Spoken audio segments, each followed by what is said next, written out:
اردو آموز سبق نمبر 15 گرو نانک دیو جی۔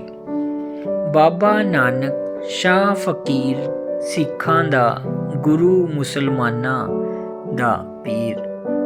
پنجاب صوفیوں، سنتوں، فقیروں اور گروؤں کی دھرتی ہے۔ اس سرزمین پر راوی دریا کے کنارے ایک گاؤں تلونڈی میں 1469 کو گرو نانک پیدا ہوئے۔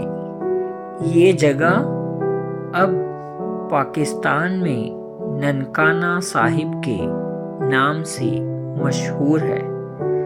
آپ کے والد کا نام شری کالو چند تھا اور والدہ کا نام ترپتا تھا۔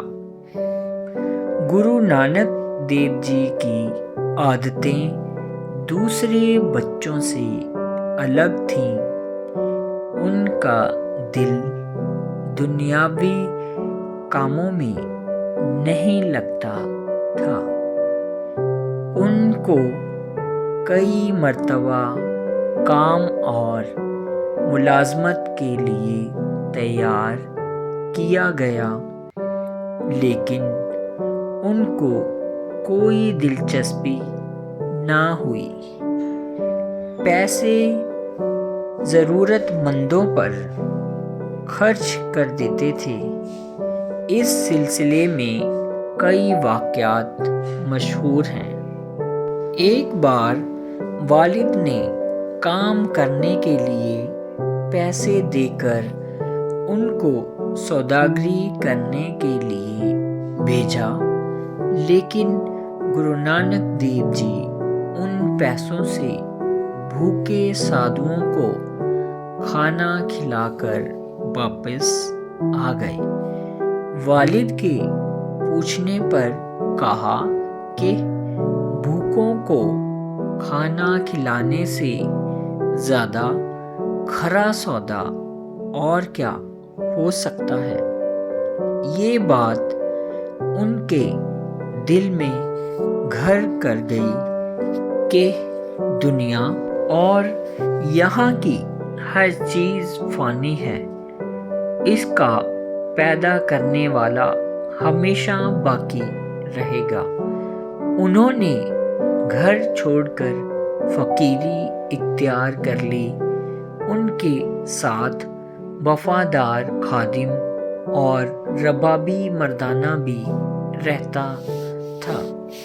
اب گرو نانک جگہ جگہ گھوم کر لوگوں کو نصیحت آموز باتیں بتاتے تھے۔ ذات پات، آپسی محبت، عورتوں کے حقوق کو پہچاننے کی ترغیب دیتے تھے۔ اس طرح گرو نانک صاحب کی زندگی انسانیت کی بھلائی اور امن کا پیغام دینے میں گزری۔ ان کو سکھ مذہب کے رہنما اور پہلے گرو مانا جاتا ہے۔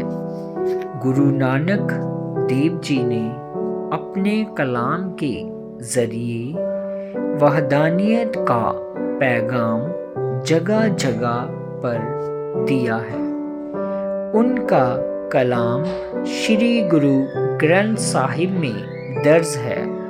علامہ اقبال نے ان کے پیغام توحید کو دیکھ کر یہ فرمایا تھا: پھر اٹھی آخر صدا توحید کی پنجاب سے، ہند کو ایک مرد کامل نے جگایا خواب سے۔ کئی ملکوں کا سفر کرنے کے بعد آپ کرتارپور میں 1539 کو جوتی جوت سما گئے۔